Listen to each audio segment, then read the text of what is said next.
Marsh Mobile International. We are recapping our trip to Hobbiton.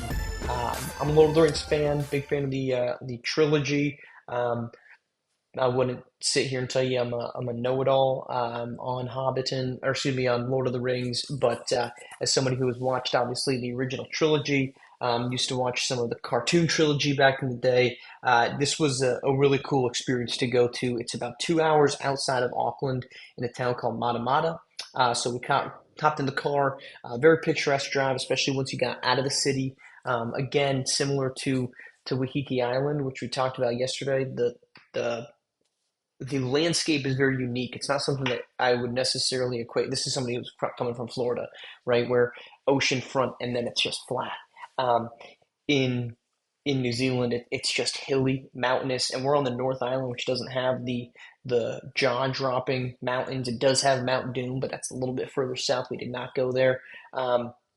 If you're familiar with Lord of the Rings. But the South Island of New Zealand is where you get a lot of those really massive, picturesque mountains. There's glaciers just off the southern coast that you can go to. We were up north, which is much more temperate, warmer weather, but you still had a lot of that really diverse landscape. Which, if you're a landscape guy, I'm a landscape guy. It's worth going to. So we went out there, and then once you get out there, it is shocking because you're driving through these areas and it's just like a straight drop, and then right at the bottom of the hill, you're going straight back up.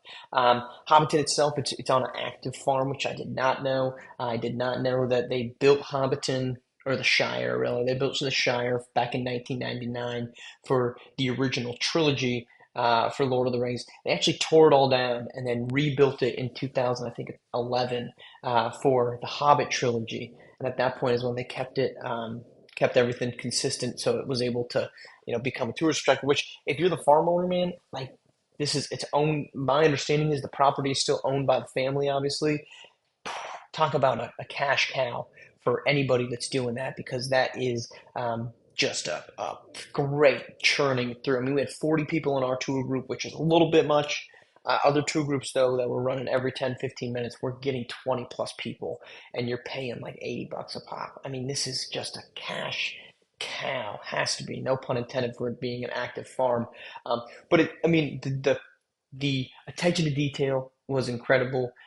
You have some of those buildings that or some of the Hobbit huts are built for 60% scale, so that when Gandalf walks by, he looks massive, and then you have other ones that are built for 90% scale, so that somebody who's like 5'5", which Elijah Wood is, when he walks in, he looks like he's very small in comparison, but it makes sense for Gandalf to be there. So just all of you get to see some of that kind of inner workings of of the the theatrics behind it, which is really cool.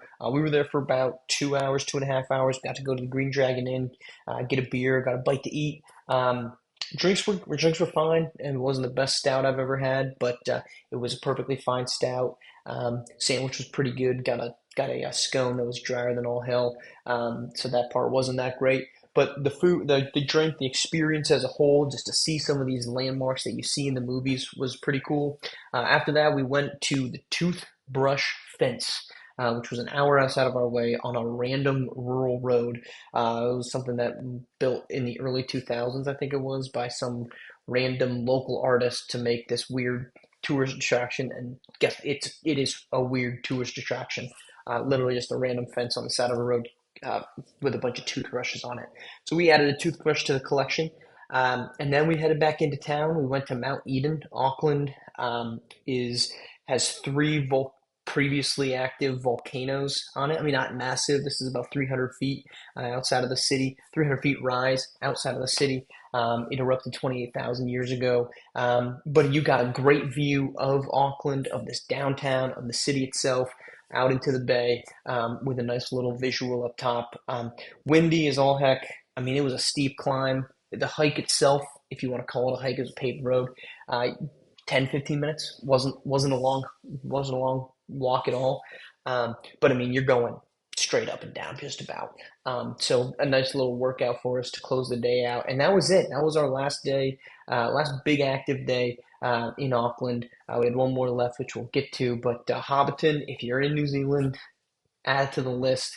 It's out in the middle of nowhere, but the drive is gorgeous, and the experience itself is fantastic.